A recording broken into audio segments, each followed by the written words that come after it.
पुत्रदा एकादशी महात्म्य। धर्मराज युधिष्ठिर बोले, हे भगवान, अब आप मुझे श्रावण मास के शुक्ल पक्ष की एकादशी की कथा सुनाइए। इस एकादशी का क्या नाम है तथा इसकी विधि क्या है, सो आप कहिए। श्री मधुसूदन बोले, हे राजन, अब आप शांति पूर्वक श्रावण मास के शुक्ल पक्ष की एकादशी की कथा सुनिए। इस कथा के श्रवण मात्र से ही वाजपेयी यज्ञ का फल मिलता है।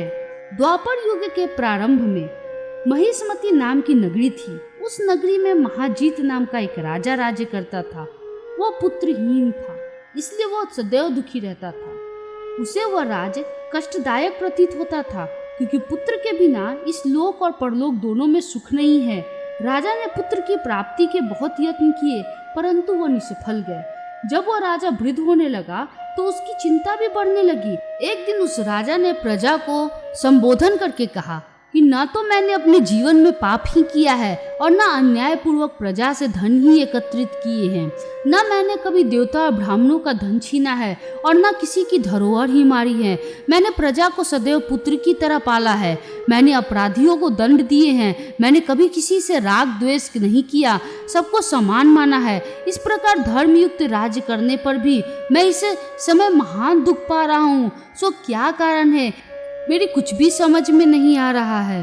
राजा महिजीत की इस बात को विचारने के लिए मंत्री आदि वन को गए। वहां वन में जाकर उन्होंने बड़े बड़े ऋषि मुनियों के दर्शन किए। उस स्थान पर वायुवृत्त और धर्म के ज्ञाता महर्षि लोमस के पास गए। उन सब ने जाकर उन महर्षि को यथा योग्य प्रणाम किया और उनके सम्मुख बैठ गए। उनके दर्शन से सबको बड़ी प्रसन्नता हुई और उनके विनय करने लगे कि हे देव, हमारे अहो भाग्य कि हमने आपके दर्शन किए।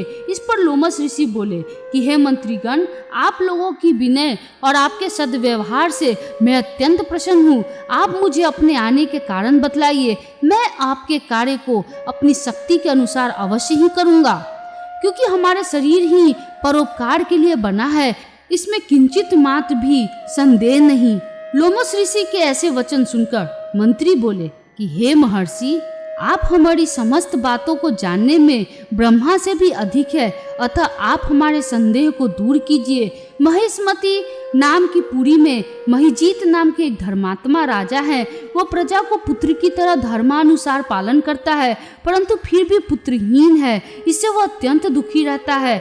हम लोग उस राज्य की प्रजा हैं, हम भी उसके दुख से दुखी हो रहे हैं, क्योंकि प्रजा का यह कर्तव्य है राजा के सुख में सुख माने और उसके दुख में दुख माने। हमको उसके पुत्रहीन होने के अभी तक कारण प्रतीत नहीं हुआ, इससे हम आपके पास आए हैं। जब से हमने आपके दर्शन किए हैं, हमको पूर्ण रूप से विश्वास है कि हमारा कष्ट अवश्य दूर हो जाएगा, क्योंकि महान पुरुषों के दर्शन मात्र से ही प्रत्येक कार्य की सिद्धि हो जाती है। अतः अब आप हमको राजा के पुत्र होने का उपाय बतलाइए। इस पर लोमस ऋषि ने एक क्षण के लिए नेत्र बंद किए और राजा के पूर्व जन्मों का विचार करने लगे। विचार करके बोले, हे श्रेष्ठ पुरुषों, यह राजा पिछले जन्म में अत्यंत निर्जन तथा बुरे कर्म किया करते थे। वह एक गांव से दूसरे गांव में घूमा करते थे। एक दिन ज्येष्ठ मास के शुक्ल पक्ष की एकादशी के दिन वह दिन भर से भूखा था। दोपहर के समय एक जलाशय पर जल पीने गया। उस स्थान पर एक उसी समय ब्याई हुई गाय प्यासी जल पी रही थी। राजा ने उसको प्यासी ही भगा दिया और स्वयं जल पीने लगा। हे ब्राह्मणों, इसीलिए राजा को यह दुख भोगने पड़ रहे हैं। एकादशी के दिन भूखा रहने से उनको राजा होना पड़ा और प्यासी गौओं को हटाने से पुत्र वियोग का दुख भोगना पड़ रहा है।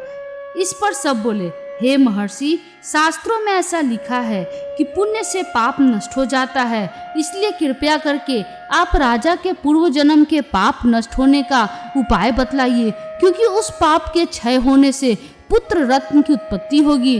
ब्राह्मण के ऐसे वचनों को सुनकर लोमस ऋषि बोले, हे ब्राह्मणों, यदि श्रावण मास की शुक्ल पक्ष की पुत्रदा एकादशी को तुम सब लोग व्रत करो और रात्रि को जागरण करो और उस व्रत का फल राजा को प्रदान कर दो, तो तुम्हारे राजा के पुत्र पैदा होंगे। राजा के समस्त दुख नष्ट हो जाएंगे। मंत्रियों सहित समस्त प्रजा महर्षि लोमस ऋषि के वाक्यों को सुनकर प्रसन्नता पूर्वक अपने नगर को वापस आए। उन सब लोगों ने श्रावण मास के शुक्ल पक्ष की पुत्रदा एकादशी को लोमस ऋषि की आज्ञा अनुसार विधि पूर्वक व्रत किया और द्वादशी को उसका फल राजा को दिया। उस पुण्य के प्रभाव से रानी ने गर्भ धारण किया और 9 महीने के पश्चात उसके एक अत्यंत तेजस्वी पुत्र रत्न उत्पन्न हुआ। हे राजन, इसलिए इस एकादशी का नाम पुत्रदा पड़ा। जो मनुष्य पुत्र रत्न को प्राप्त करना चाहता है उन्हें इस एकादशी की विधि पूर्वक व्रत करना चाहिए। इस व्रत के प्रभाव से इस लोक में सुख और परलोक में स्वर्ग मिलता है।